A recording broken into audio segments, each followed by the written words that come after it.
I really appreciate the way that fan communities can breathe new life into franchises that sometimes haven't had a release in years. And one of the best examples of that is thugpro. thugpro is a fan mod for the PC edition of Tony Hawk's Underground 2 that combines levels and characters from all across the Tony Hawk franchise, making them all playable in one game for the first time ever. The mod fixes the game's resolution to match modern screens, and it even offers controller support, mod support, and even online gameplay. And surprisingly enough, this game has a pretty active community of players, modders, and a ton of content to boot. I think this is one of the most extensive mods I've ever come across, and that's why it's one of my favorites, and also one of the ones I play the most often. The lengths these guys have gone to modernize a game from almost 2 decades ago is astounding. But in order to truly appreciate the way that fans have given the series new life, we need to look back on how the series previously ended, and reflect on the state of the Tony Hawk franchise prior to the release of thugpro.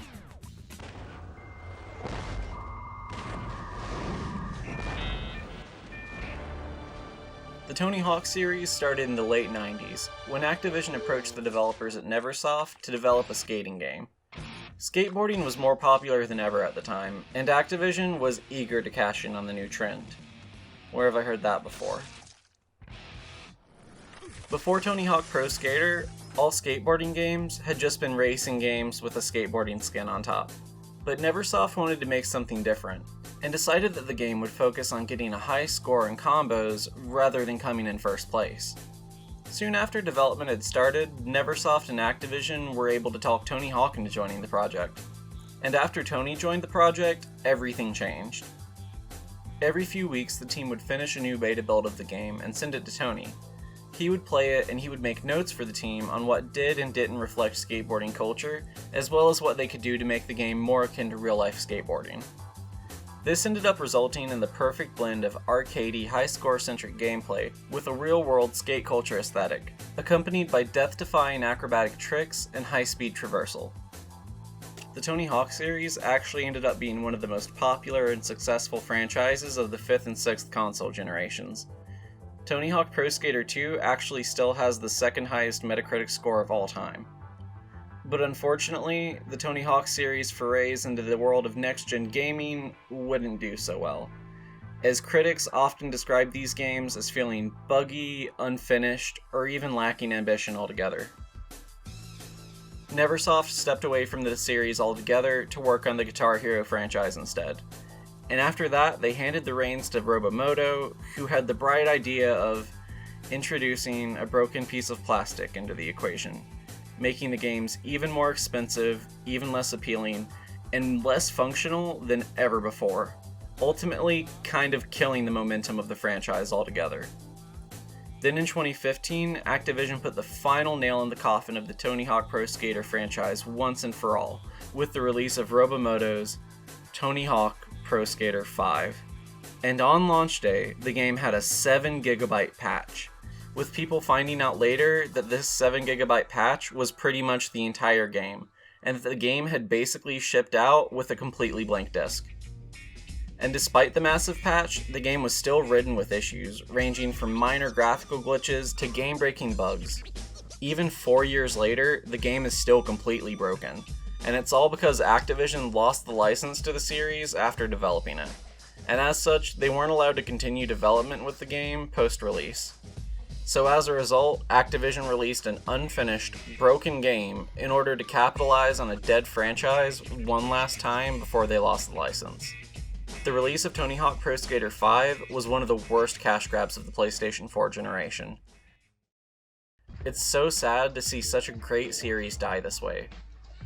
And I mean, after all, I'm sure you're all aware of how awful Activision is nowadays, but they've been doing this for so long, even as far back as the Tony Hawk series. I'd even argue that Tony Hawk may have been the first in their trend of yearly release zombie franchises.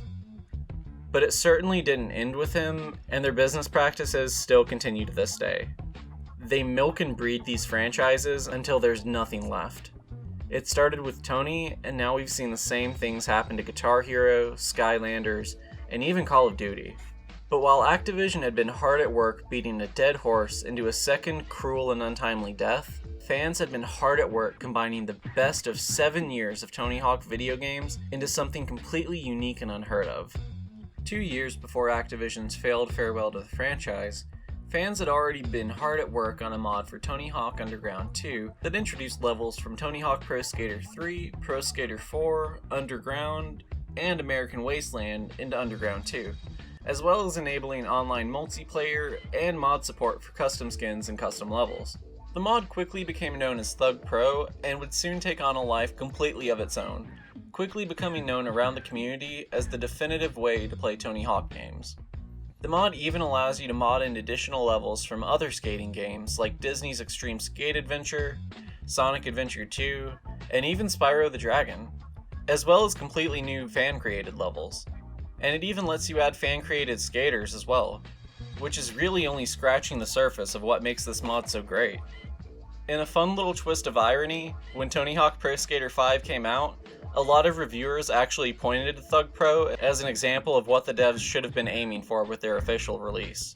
And on August 4th, 2017, roughly 2 years after the release of Pro Skater 5, the devs over at Robomodded tweeted this in response to a fan. Hey, you know there's that thugpro thing out there. Even the devs of the latest release in the franchise knew that the fans had created an ultimately superior product of their own. And I think the best way to really let this game shine is just to talk about the features that I like the best, and some of my favorite levels in the game, and some of my favorite fan creations for the game as well. I'm going to try to avoid using too many on-screen graphics, and try my best to just let the gameplay speak for itself, because playing this game is such a phenomenal experience, and I recommend it to anyone who grew up playing Tony Hawk. It just blows my mind that every level from the entire series is here. Out of all the games, from Tony Hawk 1 leading up to American Wasteland, there's only a few missing levels from the first 2 games and the very last games in the series. Most of the levels from Tony Hawk 1 and 2 are taken from their reappearances in later games as unlockables, which means that some of the levels that never reappeared later are still missing, including some of my favorites like Maul from Tony Hawk Pro Skater 1. But lucky for us, if you go on THPSX.com, you can actually find most of the levels from the PlayStation 1 Tony Hawk games in their entirety, including Tony Hawk 3 and 4, making one of my favorite levels, the Maul, playable once again. So just by modding the game a little bit, I get access to one of my favorite levels that I wouldn't have been able to before, which is really just scratching the surface of what makes this game and its community so great. There are so many levels on here, I'm just going to name off some of the more interesting ones.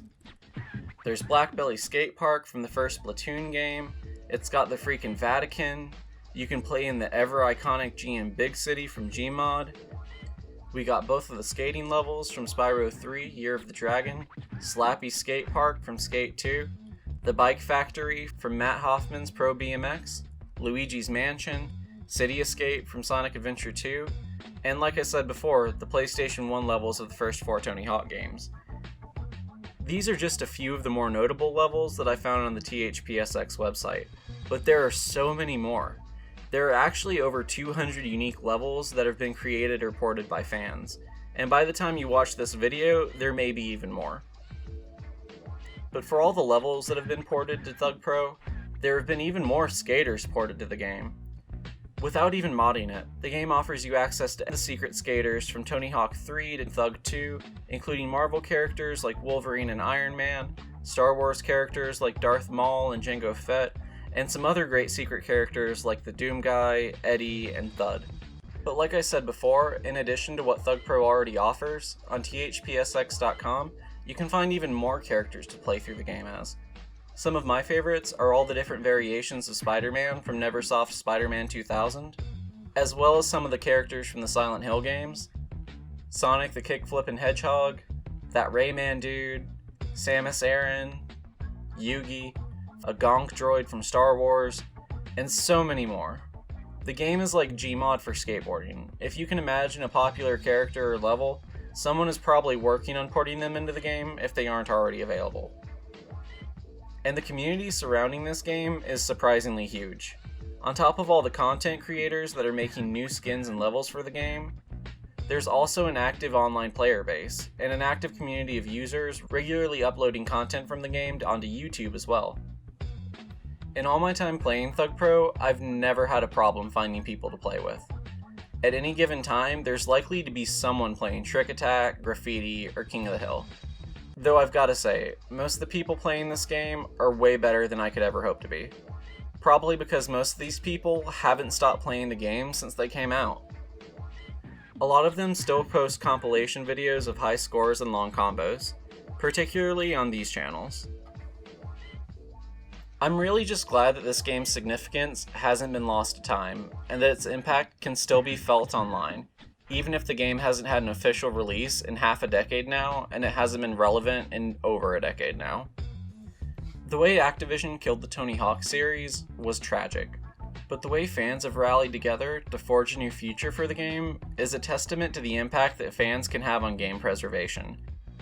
I'm really thankful thugpro exists, so if any devs or modders from thugpro or even Neversoft are out there watching, I really appreciate it. If you want to install thugpro, I suggest you watch this video by Flippy. I'll include it at the end and in the description down below. He'll help you set up the game and show you what you need to do in order to get it running. It's easy, it's free, and anyone can do it, so if you have a PC that can run a game from 2005 or older, I highly recommend checking out thugpro. And before I close out the video, I'd like to thank the modders who helped create this game one more time. Most notably, Morton, Quaz, Chase, and Percent Gone. Thanks for keeping the magic alive. If you're interested in more mods for other Neversoft games, then you can check out my video on fan mods for Neversoft Spider-Man 2000 in the description down below.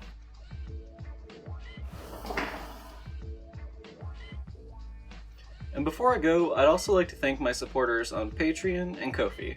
If you enjoyed the video and you want to support the channel, don't forget to leave a like and let me know what you thought in the comments down below.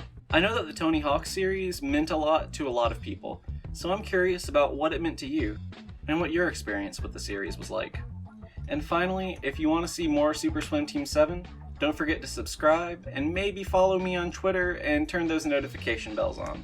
With all that being said, this has been Super Swim Team 7, signing off.